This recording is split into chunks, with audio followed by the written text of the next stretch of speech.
Okay, so let's just dive right in. We're going to tackle a really fascinating question today. How does an author with deep personal faith write these stories that are just steeped in darkness, tragedy, and, well, even murder?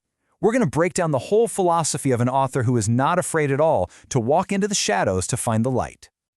So where is all this coming from? Our deep dive today comes from the Faith and Fiction podcast.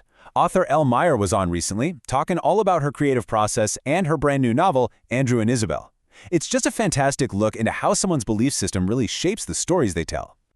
And this is the big question, isn't it? It feels like a paradox. If your whole worldview is basically rooted in hope, why in the world would you choose to tell stories about the most broken, painful parts of being human? It's a question that really gets right to the very heart of what she does. To really get a handle on her method, we have to start with her mission. We have to understand the why behind it all. So let's explore her core philosophy, this idea of finding grace in the darkness. Yeah, her stories are definitely not for the faint of heart. Her characters, like Andrew in her new book, are often just wrestling with this immense, crushing guilt. And others, like Isabel, are survivors of some awful tragedy, just trying to figure out if love is even a possibility for them anymore. She's really drawn to characters who have fallen and fallen hard. And boom, this one sentence, it's the key to absolutely everything. For her, the darkness isn't the point of the story at all, it's the backdrop. It's the black canvas that makes grace not just visible, but almost miraculous. It's not about glorifying the dark, it's about showing what can shine right in the middle of it. So if grace is the light, then redemption is what happens in that light. But she has a very, very specific take on it. This isn't some clean, easy fix where everything's perfect at the end. She actually describes it as scars over wounds. I mean, just think about that. It suggests a healing that leaves a mark, a reminder of the battle that was fought and won. It's gritty, it's real, and you know what? It feels earned. So we've covered the why, and now we get to the fun part, the how. How does she actually craft these stories about faith in a way that feels authentic and not, well, preachy? Her whole approach is that it has to be lived, not lectured. This is her guiding principle right here. She's convinced that for any kind of spiritual truth to really connect with the reader, it just can't be delivered like a sermon from a pulpit.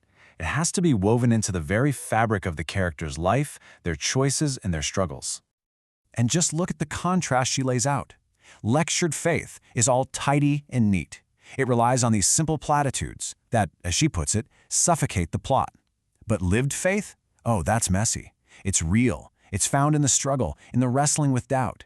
It doesn't get in the way of the story. It becomes the very oxygen the story breathes. And you can actually break her method down into a pretty clear three-step process. First, she loves using historical settings. It's a clever way to give these timeless spiritual battles some fresh new stakes. Second, she just embraces the mess. Her characters make awful choices, they get angry at God, they doubt everything, because that's what real people do. And third, she trusts the story. The faith stuff just emerges naturally. It's never forced in.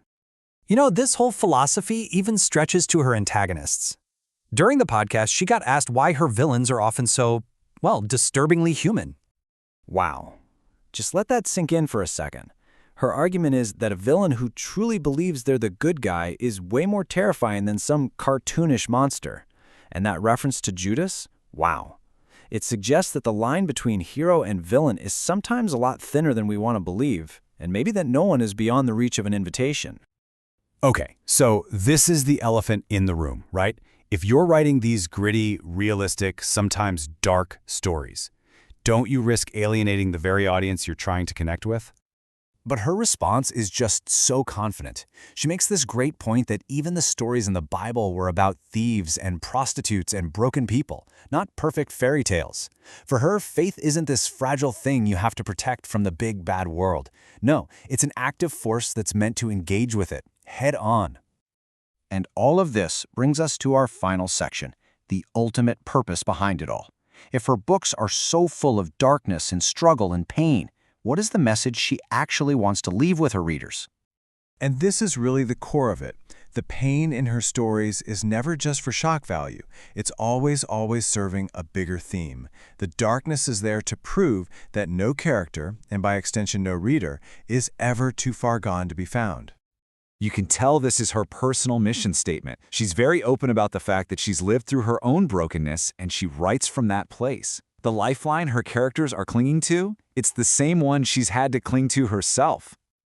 And it all boils down to one simple but incredibly profound message. It's like a lifeline she's extending through the pages of her books to anyone out there who might be feeling lost in their own darkness.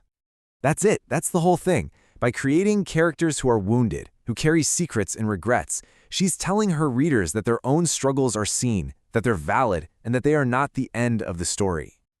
So after you turn that final page, after you've walked through all that darkness and seen that little flicker of grace, what is the one takeaway she hopes her reader carries with them? And there it is. She reveals that the ultimate goal of her work isn't just about the characters on the page. The whole story is meant to be a kind of mirror, reflecting this powerful, deeply personal sense of hope right back at the reader, a thought that's meant to linger long, long after the book is closed.